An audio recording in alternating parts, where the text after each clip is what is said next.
सबसे पहले ये समझते हैं कि इस एडिटोरियल में बात क्या की गई है। तो देखो, एक कानून है, हिंदुओं के उत्तराधिकार से जुड़ा हुआ एक कानून था हमारे पास,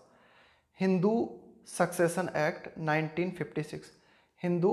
सक्सेशन का मतलब होता है उत्तराधिकार। तो हिंदू उत्तराधिकार कानून है हमारे पास 1956। इसमें क्या किया गया, इस कानून में, तो ये कानून किससे संबंधित है कि भाई जो पिता की संपत्ति है उसका बंटवारा किस तरह से किया जाएगा, उससे संबंधित है ये कानून।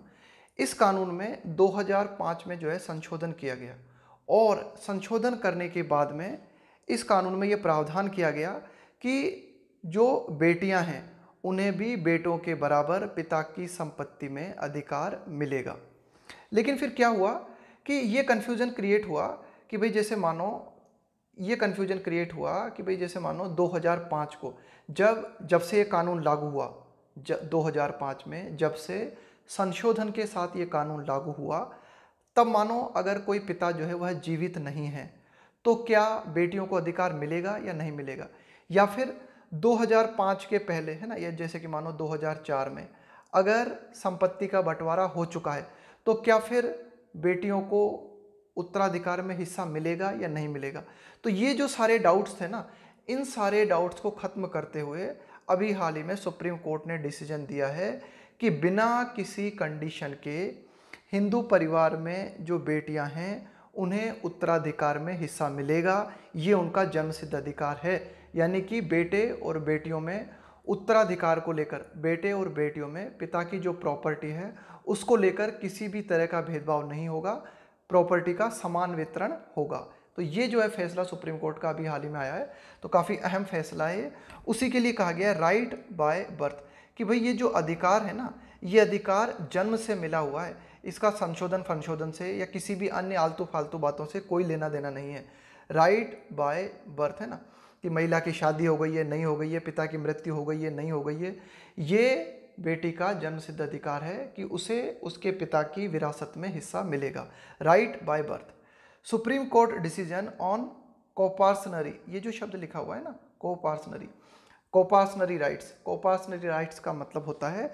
उत्तराधिकार, या फिर आप कह सकते हो कि जो प्रॉपर्टी है उसमें बराबर की हिस्सेदारी, प्रॉपर्टी में बराबरी की हिस्सेदारी से संबंधित अधिकारों को हम बोलते हैं कोपार्सनरी राइट्स। तो supreme court decision on coparcenary rights of women is in line, is in line का मतलब होता है के अनुरूप होना,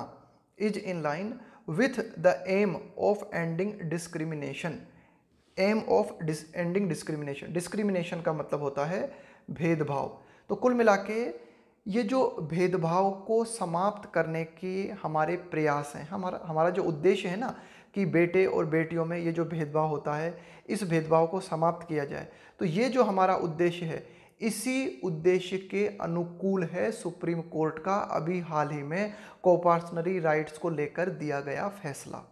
आगे देखते हैं। द लेटेस्ट डिसीजन, नवीनतम फैसला of the supreme court, supreme court ने ये जो नवीनतम फैसला दिया है ना, किस बात को लेकर, on the rights, on the right, अधिकारों को लेकर, ऑफ हिंदू डॉटर्स, कि हिंदू परिवार से संबंधित जो बेटियां हैं उनके अधिकारों को लेकर सुप्रीम कोर्ट ने अभी हाल ही में जो फैसला दिया है ना, क्या किस बात से जुड़ा हुआ है फैसला, टू एंसेस्ट्रल प्रॉपर्टी। एंसेस्ट्रल का मतलब होता है पूर्वज, कि भाई आपके जो पूर्वज है ना उनकी प्रॉपर्टी, आपके पिता दादा परदादा की जो प्रॉपर्टी है ना वो है आपकी एंसेस्ट्रल प्रॉपर्टी। करेक्ट। तो ये जो सुप्रीम कोर्ट ने अभी हाल ही में फैसला दिया है, यह करेक्ट करता है ना, किसी कोई चीज़ थी जो गड़बड़ थी उसको करेक्ट करता है सुप्रीम कोर्ट का डिसीजन। क्या चीज़ थी जिसे करेक्ट करता है, एन ऑब्वियस एनोमेली, ऑब्वियस का मतलब होता है स्वाभाविक, एनोमेली का मतलब होता है विसंगति, है ना, विसंगति, in the interpretation of a crucial का मतलब होता है महत्वपूर्ण, 2005 अमेंडमेंट का मतलब होता है संशोधन, to the Hindu succession act, Hindu succession का मतलब होता है उत्तराधिकार एक्ट 1956। तो हिंदू उत्तराधिकार कानून 1956 जिसमें कि 2005 में बहुत ही महत्वपूर्ण अमेंडमेंट संशोधन किया गया था। तो इस अमेंडमेंट में ये जो 2005 में एक जो नया कानून बना था संशोधन होने के बाद में, 1956 का हिंदू उत्तराधिकार जो कानून है ना, इसमें 2005 में संशोधन होने के बाद में जो नया कानून बना, तो इसकी जो व्याख्याएं की जा रही थी 2005 के कानून की, उसमें कई विसंगतियां देखने को मिल रही थी। कई विसंगतियां देखने को मिल रही थी, मतलब कोई कुछ व्याख्या कर रहा है, कोई कुछ व्याख्या कर रहा है। तो ये जो व्याख्याएं थी विभिन्न प्रकार की, इन व्याख्याओं को सुप्रीम कोर्ट ने बिल्कुल करेक्ट कर दिया है, बिल्कुल एकदम ठीक कर दिया है इस नवीनतम फैसले के द्वारा। द वर्डिक्ट सेटल्स, कि अभी हाल ही में जो सुप्रीम कोर्ट ने, वर्डिक्ट का मतलब होता है फैसला, ये जो फैसला दिया है ये सेटल कर देता है चीज़ों को, है ना, मतलब कौन सी चीज़ों को सेटल कर देता है, हल कर देना। सेटल कर देना मतलब हल कर देना। The verdict settles the question, है ना, एक सवाल था हमारे सामने। क्या सवाल था? Whether the coparcenary rights of daughters. तो मैंने बताया आपको कोपार्सनरी राइट्स का मतलब है कि भाई ये जो प्रॉपर्टी है ना, कि भाई जो एक तरीके से विरासत वाली जो प्रॉपर्टी है, उस विरासत की प्रॉपर्टी में बराबर की हिस्सेदारी से संबंधित जो अधिकार हैं वो अधिकार कहलाता है कोपार्सनरी राइट। तो प्रश्न ये था हमारे सामने कि the coparcenary rights of daughters comes into effect only if the father through whom they claim that right was alive on the day the amendment came into force। तो यह प्रश्न जुड़ा हुआ था कि भाई 2005 में जब संशोधन किया, तो उस संशोधन की तारीख के दौरान, यानी कि 2005 में जिस तारीख को संशोधन के साथ ये कानून अमल में आया, उस दौरान अगर उस बेटी के पिता अगर जीवित थे तो बेटियों को हिस्सेदारी मिलेगी, और वो पिता अगर जीवित नहीं थे या फिर संपत्ति का बंटवारा पहले ही हो चुका था तो बेटी को हिस्सेदारी नहीं मिलेगी ना। इस बात को लेकर बहुत ज़्यादा कन्फ्यूजन था, है ना, इस बात को लेकर विभिन्न व्याख्याएं की जा रही थी। तो इस वर्डिक्ट ने, सुप्रीम कोर्ट के अभी हाल के इस वर्डिक्ट ने इस चीज़ को सेटल कर दिया, इस चीज़ को हल कर दिया है। किस प्रश्न को? द क्वेश्चन कि वेदर द कोपार्सनरी राइट, कि भाई ये जो उत्तराधिकार की सहभागिता से जुड़ा हुआ जो अधिकार है पुत्रियों का, कम्स इनटू इफेक्ट, है ना, कम इनटू इफेक्ट का मतलब होता है प्रभाव में आना, comes into effect only if the father through, है ना, कि जिस फादर के माध्यम से वे अपनी जो प्रॉपर्टी है उस पर दावा करती हैं, whom they claim that right, अपने अधिकार का दावा करती हैं, was alive, अगर वह पिता 2005 की जिस तारीख को ये कानून अस्तित्व में है उस समय अगर जीवित था, on the day the amendment came into force, came into force का मतलब होता है प्रभाव में आना, लागू होना, कि भाई इस तारीख से लागू होता है ना। तो अगर उस तारीख से उसका पिता अगर जीवित था, बेटी का पिता या पुत्री का पिता, तो ही उस पुत्री को हिस्सा मिलेगा। तो ये जो एक तरीके से आप कह सकते हो ये जो कंफ्यूजन बना हुआ था ना, इस कंफ्यूजन को सुप्रीम कोर्ट ने वर्तमान में डिसीजन देते हुए सॉल्व कर दिया है ना। The apex court has now categorically ruled, the apex court, ये एपेक्स का मतलब होता है सर्वोच्च, है ना, द एपेक्स कोर्ट का मतलब है supreme court. The supreme court या the apex court has now categorically मतलब होता है स्पष्ट रूप से, रूल्ड का मतलब है फैसला देना, कि वर्तमान में अभी हाल ही में सुप्रीम कोर्ट ने बिल्कुल स्पष्ट रूप से ये फैसला दिया है दैट द डॉटर्स राइट, कि बेटियों का जो अधिकार है फ्लोस, वह आता है ना, यहाँ का फ्लो का मतलब है आता है, फ्रॉम देयर बर्थ, यानी कि बेटियों का प्रॉपर्टी से संबंधित जो अधिकार है वह अधिकार जन्म से जुड़ा हुआ है, and not by any other factor, इसके अलावा अन्य किसी भी कारक से यह अधिकार जुड़ा हुआ नहीं है। Such as the existence of their father, कि पिता के होने, एग्जिस्टेंस का मतलब है अस्तित्व में होना, मौजूद होना, such as the existence of their father, कि उनके पिता का अस्तित्व है या नहीं है, उनके पिता मौजूद हैं या नहीं है, इससे उनका कुछ लेना देना नहीं है, कि हिंदू परिवार में बेटी को एक तरीके से प्रॉपर्टी से संबंधित जो अधिकार है वह जन्म से जुड़ा हुआ है। इन अदर वर्ड्स, दूसरे शब्दों में अगर हम कहें, it has rejected, supreme court ने खारिज कर दिया है, किस चीज़ को खारिज कर दिया? Rejected the common miss interpretation, कि एक सामान्य गलत व्याख्या जो की जा रही थी, कॉमन मिस इंटरप्रिटेशन का मतलब है सामान्य गलत व्याख्या, that only daughters of coparceners, coparceners का मतलब हुआ ऐसा व्यक्ति जो कि, कोपार्सनर का मतलब हुआ कि ऐसा व्यक्ति जो अपनी संपत्ति का बराबर वितरण करता है, अपनी संपत्ति को बराबरी में बांटता है, उसको हम बोलते हैं coparcener. That only daughters of coparceners who were alive on that day could get an equal share in property. तो एक गलत व्याख्या चली आ रही थी, वो गलत व्याख्या ये थी कि डॉटर्स ऑफ कोपार्सनर्स, कि यानी कि वे जो बेटियां हैं, है ना, किसकी बेटियां? कि को पार्टनर्स की बेटियां, को पार्टनर का मतलब है कि जो व्यक्ति अपनी संपत्ति को विभाजित करता है बराबर, जो बांटता है ना, अगर वह व्यक्ति जीवित था, who were alive on that day, किस दिन को, कि जिस तारीख से ये कानून 2005 का जो संशोधित कानून अस्तित्व में आया ना, उस तारीख को अगर वह व्यक्ति जो कि संपत्ति का बंटवारा करता वो अगर जीवित था, उन्हीं बेटियों को मिल सकता है, could get an equal share in property, उन्हीं बेटियों को प्रॉपर्टी में बराबरी का हिस्सा मिल सकता है ना। तो एक गलत व्याख्या चली आ रही थी, तो इस गलत व्याख्या को सुप्रीम कोर्ट ने जो है रिजेक्ट कर दिया है, खारिज कर दिया है। The court has rightly recognise, supreme court ने इस बात को बिल्कुल ठीक तरह से पहचाना है। रिकॉग्नाइज का मतलब है पहचाना, राइटली मतलब बिल्कुल उचित रूप से पहचाना है, बिल्कुल ठीक तरह से पहचाना है, दैट द अमेंडमेंट, अमेंडमेंट का मतलब होता है संशोधन, कन्फर्ड का मतलब होता है प्रदान करना, equal status as a copartner on daughters in Hindu families governed by Mitakshara law, है ना, गवर्न्ड बाय मिताक्षरा लॉ। आगे देखते हैं कि the court has rightly recognised, कि भाई ये जो सुप्रीम कोर्ट है इसने जो है बिल्कुल ठीक तरह से पहचाना है, that the amendment conferred equal status, कि संशोधन जो है यानी कि ये जो 1956 का जो हिंदू विरासत से उत्तराधिकार से जुड़ा हुआ जो कानून है ना, इसमें 2005 में जो संशोधन किया गया है ना, तो ये जो संशोधन है ये प्रदान करता है इक्वल स्टेटस, बराबरी का दर्जा। यह संशोधन बेटियों को भी बेटों के बराबर का दर्जा प्रदान करता है ना, as a copartner on daughters, है ना, कोपार्टनर का मतलब है वही व्यक्ति जो कि अपनी संपत्ति का बंटवारा करता है ना, तो वह डॉटर्स को भी जो है इसके कानून के माध्यम से जो संशोधन हुआ ना, तो बेटे और बेटियों को जो है बराबरी का दर्जा प्रदान करता है ये संशोधन, है ना, इन हिंदू फैमिलीज, है ना, हिंदू फैमिलीज में governed by Mitakshara law, governed bye का मतलब क्या है कि इसके अधीन है, इसके कंट्रोल है ना, जो मिताक्षरा लॉ जो बना हुआ है ना, इस मिताक्षरा लॉ के तहत और ये जो संशोधन हुआ इसके बाद में जो है जो कोपार्टनर है यानी कि जो अपनी जो प्रॉपर्टी को डिवाइड करने वाला व्यक्ति है ना, तो उसके वो क्या करेगा, मतलब वो एक बराबरी का दर्जा देता है ना, महिला और जो यानी कि पुत्र और पुत्री दोनों को बराबरी का दर्जा देता है। And this right accrued by birth, और महिलाओं को एक तरीके से या पुत्रियों को एक तरीके से जो विरासत में जो अधिकार है ना ये प्राप्त होता है, एक्रू का मतलब होता है प्राप्त होना, बाय बर्थ, है ना, ये यानी कि जन्म से ही उनको यह अधिकार प्राप्त है।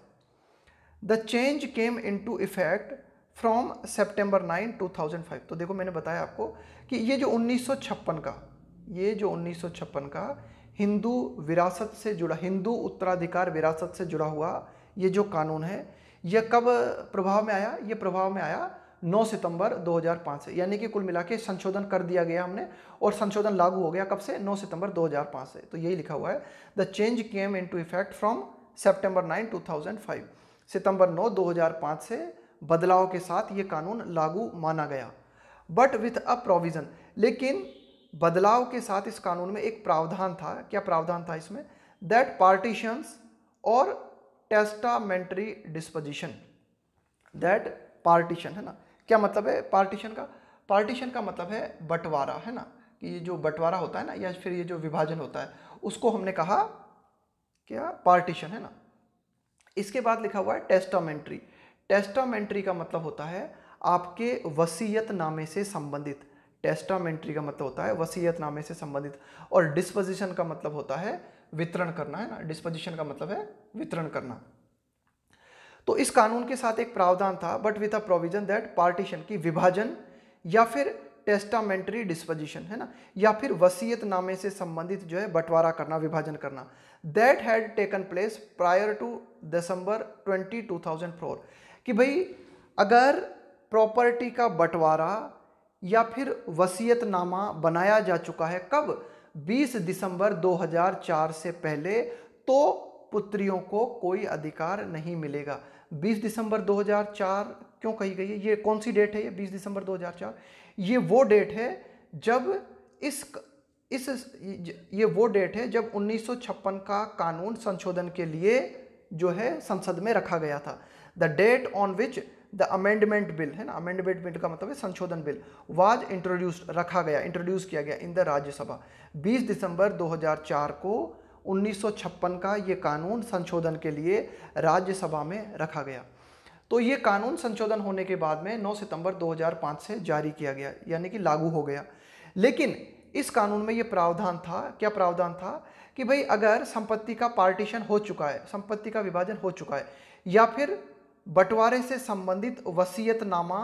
20 दिसंबर 2004 के पहले बनाया जा चुका है, तो पुत्रियों को इसमें हिस्सा नहीं मिलेगा। ये बात इसमें कही गई थी कि 20 दिसंबर 2004 के पहले प्रॉपर्टी का जिस तरह से विभाजन कर दिया वह बना रहेगा। विल रिमेन वैलिड, वैलिड का मतलब है वैध बने रहना, है ना, will remain valid and unaffected by the change. और 9 सितंबर 2005 के तहत जो चेंज लागू होने चाहिए ना, वे चेंज लागू नहीं होंगे, है ना। अनअफेक्टेड का मतलब है अपरिवर्तित, बाय द चेंज, यानी कि जो चेंज 9 सितंबर 2005 से लागू होने हैं वे चेंज जो है लागू नहीं होंगे अगर संपत्ति का बंटवारा 20 दिसंबर 2004 के पहले किया जा चुका है, अगर 20 दिसंबर 2004 के पहले टेस्टामेंट्री डिस्पोजिशन किया जा चुका है। डिस्पोजिशन मतलब विभाजन, टेस्टामेंट्री मतलब वसीयतनामा। अगर वसीयतनामा 20 दिसंबर 2004 के पहले लिखा जा चुका है तो यह संशोधित कानून जो है एक तरीके से पुत्रियों के लिए लागू नहीं होगा। दिस लेड टू, तो ये जो बात कही गई है ना, ये जो प्रावधान था कि भाई 20 दिसंबर 2004 के पहले अगर मामला विभाजन हो गया तो महिलाओं को हिस्सा नहीं मिलेगा, इसके चलते क्या हुआ, लेड टू का मतलब है कारण बनना, this led to the interpretation, है ना। तो भाई इसके चलते लोगों ने व्याख्याएं निकाली, this led to the interpretation का मतलब है व्याख्या, that the daughters coparcenary rights, कि जो पुत्रियां हैं उनके जो कोपार्सनरी राइट्स हैं ना, कोपार्सनरी राइट्स मैंने आपको बार बार बता दिए, कोपार्सनरी राइट्स का मतलब है कि यह जो उत्तराधिकार है, ये जो प्रॉपर्टी है उसमें बराबर की हिस्सेदारी से संबंधित जो अधिकार हैं उनको हम कहते हैं coparcenary right. That the daughters coparcenary rights being prospective, being prospective का मतलब है संभावित, कि भाई जब 9 सितंबर 2005 से यह कानून जो है संशोधन के साथ अस्तित्व में आ गया तो इस बात की संभावना बनी कि भाई जो पुत्रियां हैं उन्हें भी क्या होगा, एक तरीके से इस बात की संभावित अधिकार मिलेंगे, है ना, उनको भी भाई जो है बराबरी का हिस्सा मिलेगा। Would not come into effect, लेकिन लोगों ने क्या निष्कर्ष निकाला इसका, जब ये बात कही गई ना कि 10 दिसंबर 2004 से पहले अगर बंटवारा हो चुका है तो पुत्रियों को हिस्सा नहीं मिलेगा, तो इसकी व्याख्याएं निकाली कई लोगों ने कि would not come into effect unless both the coparcener father, coparcener father का मतलब है कि वह फादर जो प्रॉपर्टी का बराबरी में बंटवारा करेगा, एंड हिज डॉटर्स, और उसकी बेटियां, वर अलाइव ऑन सितंबर 9, 2005, है ना। तो लोगों ने ये व्याख्या निकाली कि 9 सितंबर 2005 को पिता जो कि संपत्ति का बंटवारा करेगा वह अगर जीवित नहीं है तो पुत्रियों को प्रॉपर्टी में हिस्सा नहीं मिलेगा, है ना। इस तरह की व्याख्या लोगों ने की। दिस पोजीशन वाज क्रिस्टलाइड,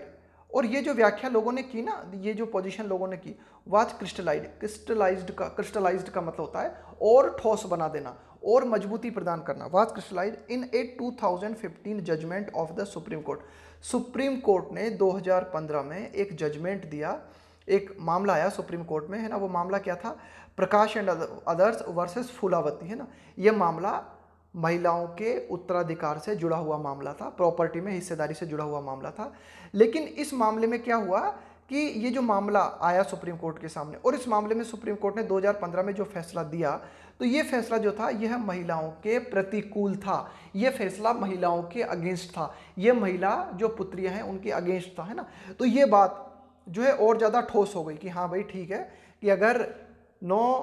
सितंबर 2005 की डेट में अगर पुत्रियों का ये जो पिता है वह अगर जीवित नहीं था तो जो है महिलाओं को हिस्सा नहीं मिलेगा। तो ये जो 2015 का फैसला था ना, इस फैसले ने इस बात को और ज़्यादा मजबूती प्रदान की। This judgment now stands over rule, stands का मतलब है कि अब क्या स्थिति है इसकी, कि ये जो 2015 का सुप्रीम कोर्ट का जजमेंट था अब खारिज है। ओवर रूल्ड का मतलब है अब ये समाप्त है, अब ये खारिज है ना, कि अब इसको पलट दिया गया है। ओवर रूल कर देने का मतलब खारिज कर देना, पलट देना। तो 2015 का जो फैसला जो कि बेटियों के अगेंस्ट था, इस फैसले को पलट दिया गया है। और फाइनली एक बात कही गई है कि किसी भी तरह की कोई कंडीशन बेटियों पे लागू नहीं होगी। उत्तराधिकार या प्रॉपर्टी के बंटवारे से संबंधित जो कानून है उस कानून में बेटियों को हिस्सेदारी मिलेगी, बेटियों का ये जन्मसिद्ध अधिकार है। आगे देखते हैं। The court's reasoning is unexceptionable. The court's reasoning का मतलब है कि भाई कोर्ट ने जो लॉजिक दिया है, कोर्ट ने जो तर्क प्रस्तुत किया है, इज अनएक्सेप्शनेबल, यह बिना किसी अपवाद के है। बिना किसी अपवाद के मतलब किसी भी तरह का कोई अपवाद लागू नहीं होगा। First, it locate the origin of the coparcenary rights in one's birth. Coparcenary right है ना, उत्तराधिकार से जुड़ा हुआ जो अधिकार है वह अधिकार, उसकी उत्पत्ति कहाँ है, उस अधिकार की उत्पत्ति कहाँ है, यानी कि ये जो कोपार्सनरी राइट्स है इसका जो उत्पत्ति है वो है वंश बर्थ है ना, कि ये जो अधिकार है ये कहाँ से जुड़ा हुआ है ना, ये जुड़ा हुआ है व्यक्ति के जन्म से है ना। तो पहली बात तो सुप्रीम कोर्ट ये मानता है कि कोपार्सनरी राइट जो है वह व्यक्ति के जन्म से जुड़ा हुआ है। दूसरी बात सुप्रीम कोर्ट ये मानता है, इट फाइंड्स, सुप्रीम कोर्ट ये पाता है, सुप्रीम कोर्ट ने ये पाया that there is no necessity for a predecessor coparcener. Predecessor का मतलब क्या होता है, पूर्वगामी है ना, पूर्ववर्ती, पहले आने वाला। That there is no necessity, कि इस बात की कोई आवश्यकता नहीं है for a predecessor coparcener to be alive, कि भाई जो व्यक्ति जो कि अपना बंटवारा करता है ना, प्रीडिसेसर कोपार्सनर का मतलब हो गया बंटवारा करने वाला व्यक्ति है ना, संपत्ति का बराबर बंटवारा करने वाला व्यक्ति है ना। तो सुप्रीम कोर्ट ये बात कहता है कि इस बात की कोई ज़रूरत नहीं है कि, यानी कि जो संपत्ति का बंटवारा करता व्यक्ति, उसके जिंदा होने के लिए, उसका जिंदा होना या न होना, इसके लिए इसकी कोई ज़रूरत नहीं है to be alive. For one का मतलब है जिससे संपत्ति मिलेगी, फॉर वन टू अक्वायर का मतलब है प्राप्त करना, दैट स्टेटस है ना। तो यही एडिटोरियल बात करता है कि सुप्रीम कोर्ट कहता है कि कोपार्सनरी राइट्स पाने के लिए पहली कंडीशन है, वो कंडीशन है आपका जन्म, कि यदि आप अगर किसी की पुत्री हो या आप किसी के पुत्र हो तो जन्म से आपको यह अधिकार मिलता है कि आपके पिता की विरासत में आपको हिस्सा मिलेगा। फिर आपके पिता जो है बंटवारे के दौरान मौजूद हों या नहीं हो, लेकिन उस व्यक्ति को है ना, for one to acquire that status है ना, उस व्यक्ति को वह हिस्सा मिलेगा। As what is relevant is, बात जो कि रिलेवेंट है ना, मतलब ये जो कि मतलब महत्व रखती है, is birth with in the degree of succession है ना। सक्सेशन का मतलब क्या हो गया, उत्तराधिकार, कि बस मामला जो महत्व रखता है वो ये कि क्या आप उत्तराधिकार की डिग्री में आते हो, कि क्या आप पिता की संतान हो, सिर्फ यह बात मायने रखती है ना। फिर चाहे आप पुत्र हो पुत्री हो है ना, उससे और आपके पिता जीवित हो नहीं हो, किसी बात से कोई फर्क नहीं पड़ता है ना। व्हाट इज रिलेवेंट है ना, जो बात महत्वपूर्ण है वो ये इज बर्थ, कि आपका जन्म होना चाहिए with in the degree of succession है ना, आप उत्तराधिकार की कैटेगरी में आते हो तो ठीक है, बस इतना ही बात। टू विच इट एक्सटेंड है ना, सुप्रीम कोर्ट ने टू विच इट एक्सटेंड्स का मतलब है कि ये जो अधिकार है, कि यह जो कानून है यह इसका विस्तार करना, इट एक्सटेंड का मतलब है कि ये जो कानून है ना यहां तक इसका विस्तार कर देना, मतलब यहां तक विस्तारित है ये बात है ना। इन दैट सेंस, इस सेंस में अगर हम बात करें, द लेजिस्लेशन, कि ये जो कानून है, इवन तो यद्यपि it comes into effect on a prescribed date, हालांकि इस बात को ध्यान में रखते हुए, द लेजिस्लेशन का मतलब है कानून, इवन दो यद्यपि it comes into effect on a prescribed date, कि यह जो कानून है 2005 की एक पर्टिकुलर डेट को अस्तित्व में आता है, एक 2005 की एक पर्टिकुलर डेट से यह कानून जो है लागू होता है। It retroactive in its application, लेकिन एप्लीकेशन का मतलब क्या है, एक तरीके से लागू करना, लेकिन इस कानून का जो लागूकरण है रेट्रोएक्टिव, रेट्रोएक्टिव का मतलब क्या हो गया, पूर्वगामी है ना, पहले से है ना। रेट्रोएक्टिव का it retroactive in its application as it is linked to birth, क्योंकि यह कानून जो है वह जन्म से जुड़ा हुआ है।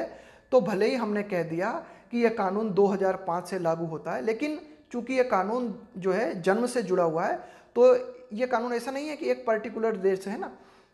कि 9 सितंबर 2005 से ही जो है हम इसे लागू मानेंगे, ऐसा नहीं कह सकते हम इसे है ना, कि भाई 9 सितंबर 2005 से ही लागू होगा, नहीं। अगर यह कानून जो है जन्म से जुड़ा हुआ है तो जिसका भी जन्म जो है भले ही वो कभी भी हुआ हो 2005 के पहले, उसे जो है बंटवारे में हिस्सा मिलेगा है ना। ये कानून, ये जो है कानून फाइनली बात करता है ना। तो रेट्रोएक्टिव का मतलब है कि ये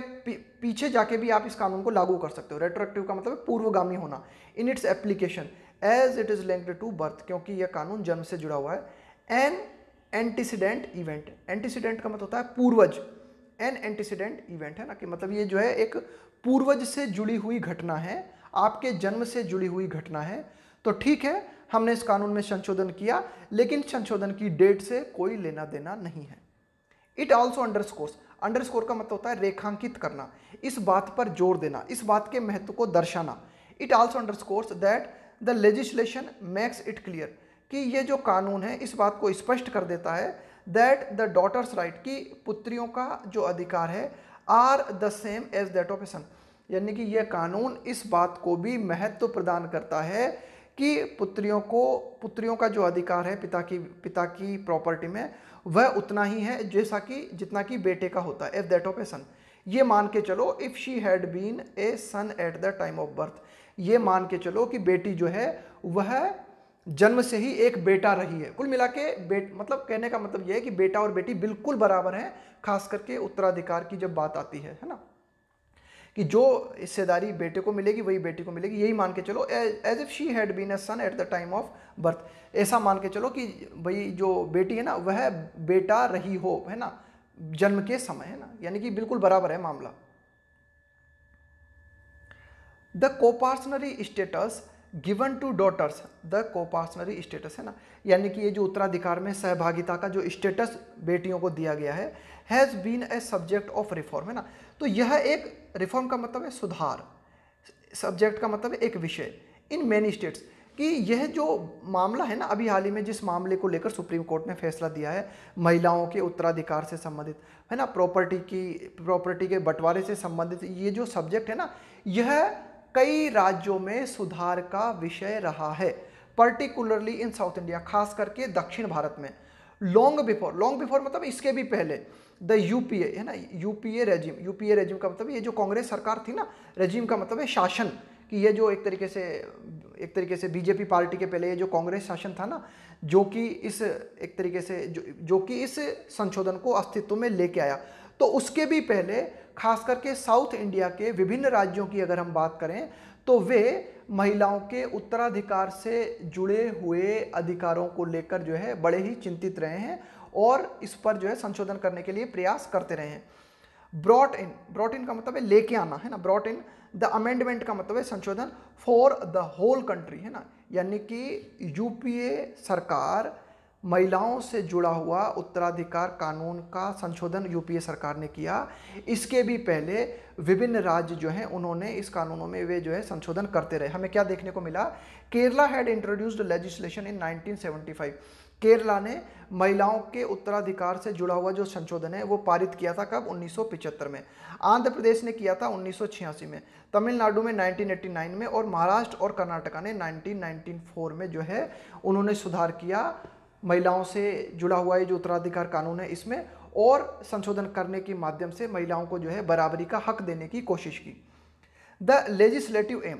कानूनी उद्देश्य, लेजिस्लेटिव एम का मतलब है कानूनी उद्देश्य, वाज, भाई क्यों किया, ये जो विभिन्न राज्य थे ना इन्होंने क्यों किया, महिलाओं को जो है बराबरी का दर्जा देने की कोशिश क्यों की इन्होंने, तो इसका कानूनी उद्देश्य ये था, was that a फ्लैग्रेंट discrimination, discrimination का मतलब होता है भेदभाव, और फ्लैग्रेंट का मतलब होता है बिल्कुल खुले आम निंदनीय, उसको बोलते हैं फ्लैग्रेंट, है ना। जैसे हम कहें कि भाई एक तरीके से क्या है कि कानून का उल्लंघन किया जा रहा है बिल्कुल खुलेआम, है ना, बिल्कुल, तो उसको बोलते हैं फ्लैग्रेंट। तो ये जो भेदभाव जो है यानी कि बेटियों के प्रति भेदभाव किया जा रहा था, और ये भेदभाव बिल्कुल खुलेआम था, बिल्कुल निंदनीय है ना, बिल्कुल धड़ल्ले से किया जा रहा था ये भेदभाव, बिल्कुल सरेआम। तो हमने ये जो संशोधन किया इसका कानूनी उद्देश्य था कि यह जो एकदम निंदनीय भेदभाव बिटवीन सन्स एंड डॉटर्स, है ना, कि यह जो निंदनीय भेदभाव पुत्र और पुत्रियों के बीच में किया जा रहा है ना, ये समाप्त हो, है ना। इन एंटाइटलमेंट का मतलब होता है हकदारी, हक, to an equal share in coparcenary property, यानी कि ये जो प्रॉपर्टी है ना, कोपार्सनरी प्रॉपर्टी समझ गए ना, कोपार्सनरी प्रॉपर्टी का मतलब वही है जो कोपार्सनरी राइट है ना, कोपार्सनरी प्रॉपर्टी मतलब प्रॉपर्टी में बराबर की हिस्सेदारी, है ना, इक्वल शेयर, तो उसमें है ना, तो यानी कि पुत्र और पुत्री दोनों एंटाइटलमेंट हैं, दोनों हकदार हैं बराबरी के, लेकिन खुलेआम हमें भेदभाव देखने को मिल रहा था। तो इस भेदभाव को दूर करने का कानूनी उद्देश्य था, हमारा कानूनी उद्देश्य यही था कि ये जो खुलेआम भेदभाव देखने को मिल रहा है यह भेदभाव जो है समाप्त हो, और पुत्रियों को भी पुत्रों के समान ही ट्रीट किया जाए, और उन्हें भी जो है खास करके प्रॉपर्टी, है ना, खास करके जो कोपार्सनरी प्रॉपर्टी है उसमें बराबर का हिस्सा मिले। कोपार्सनरी प्रॉपर्टी के देखो आगे कहा गया कौन सी प्रॉपर्टी, दैट इज प्रॉपर्टी, वह प्रॉपर्टी इनहेरिट का मतलब क्या होता है, उत्तराधिकार में मिलना, विरासत में प्राप्त होना, इनहेरिटेड फ्रॉम वंस फादर या ग्रैंडफादर या फिर ग्रेट ग्रैंडफादर, है ना, यानी कि जो भी आपकी विरासत है, जो भी आपकी प्रॉपर्टी है, जो कि आपके दादा परदादा आपके पिता से आपको मिलती है, उसमें बराबरी का हिस्सा प्राप्त हो। Should be done away with, अब देखो ये एडिटोरियल ऐसे काम करता है कि क्या है कि अब देखो काफ़ी बड़े हो जाते हैं ना सेंटेंस, अब देखो ये यहाँ से कॉमा लग गया और यहाँ तक कॉमा लग गया है ना, तो ये बात हमने ब्रैकेट में हो गई, ये समझ लिया ना। तो इस कानून का उद्देश्य यह था कि क्या था इस कानून का उद्देश्य, कि ये जो खुलेआम भेदभाव हमें देखने को मिल रहा है प्रॉपर्टी के बंटवारे में, ये जो फ्लैग्रेंट डिस्क्रिमिनेशन हमें देखने को मिल रहा है, इसे दूर किया जाए। Should be done away with, ये जो ईडियम है ना डू अवे विथ, इस डू अवे विथ का मतलब होता है समाप्त करना। तो कानूनी उद्देश्य यही था कि यह जो खुलेआम भेदभाव हमें देखने को मिल रहा है प्रॉपर्टी के बंटवारे को लेकर पुत्र और पुत्रियों के बीच में, इसे पूरी तरीके से समाप्त किया जाना चाहिए। Should be done away with. It is Indeed welcome, Indeed का मतलब है वास्तव में, यह वास्तव में स्वागतपूर्ण बात है, दैट द अपेक्स कोर्ट, की जो सुप्रीम कोर्ट है, हैज शॉट, उसने चाहा है, उसने देखा है, टू गिव फुल इफेक्ट, कि पूरी तरीके से प्रभाव में लाया जाए। किस चीज को प्रभाव में लाया जाए, टू दिस इंटेंट, इंटेंट का मतलब होता है इरादा, कि इस इरादे को पूरी तरीके से प्रभाव में लाया जाए। किस इरादे को पूरी तरीके से प्रभाव में लाया जाए, इस इरादे को पूरी तरीके से प्रभाव में लाया जाए कि बेटा और बेटी समान हैं और उन्हें समान रूप से प्रॉपर्टी में कानूनी हक मिलना चाहिए। तो सुप्रीम कोर्ट ने इस बात को देखा कि इस बात को देखा सुप्रीम कोर्ट ने, और सुप्रीम कोर्ट ने जो है अभी हाल ही में अपना नवीनतम फैसला दिया। By setting at rest doubts, by setting at, set at rest का मतलब होता है विराम देना, शांत करना, कि जो काफ़ी सारे डाउट्स लोगों के दिल में या दिमाग में बने हुए थे ना, अराइजिंग, अराइजिंग का मतलब है जो उठ रहे थे, जो पैदा हो रहे थे, जो डाउट्स लोगों के खड़े हो रहे थे, फ्रॉम वेराइंग इंटरप्रिटेशन, वेराइंग का मतलब है विविध, इंटरप्रिटेशंस का मतलब है व्याख्या, कि 2005 में ये जो संशोधित कानून था, इस संशोधित कानून से जुड़े हुए जो विभिन्न तरह के डाउट्स लोगों के बीच में पैदा हो रहे थे, लोग विभिन्न तरह की व्याख्याएं कर रहे थे, तो इन डाउट्स को सुप्रीम कोर्ट ने फाइनली जो है समाप्त कर दिया है और बेटियों के पक्ष में फैसला दिया है। तो यही एडिटोरियल फाइनली बात करता है कि इट इज इंडीड वेलकम, कि यह वास्तव में स्वागतपूर्ण बात है कि सुप्रीम कोर्ट ने चाहा है to give effect to this intent, कि इस इरादे को जो है प्रभाव में लाया जाए। किस इरादे को प्रभाव में लाया जाए, इस इरादे को प्रभाव में लाया जाए कि बेटा बेटी समान है और उनमें किसी तरह का भेदभाव नहीं करना, उनमें किसी तरह का भेदभाव नहीं होना चाहिए। और इसको प्रभाव में लाने के लिए सुप्रीम कोर्ट ने क्या किया है, नवीनतम फैसला दिया है, और इस फैसले के माध्यम से ये जो विभिन्न डाउट्स लोगों के थे, जो पैदा हो रहे थे, जो लोग बाग विभिन्न तरह की व्याख्याएं कर रहे थे 2005 के संशोधन को लेकर, उन विभिन्न तरह के डाउट्स को, उन विभिन्न तरह की व्याख्याओं पर सुप्रीम कोर्ट ने फाइनली फुल स्टॉप लगा दिया है।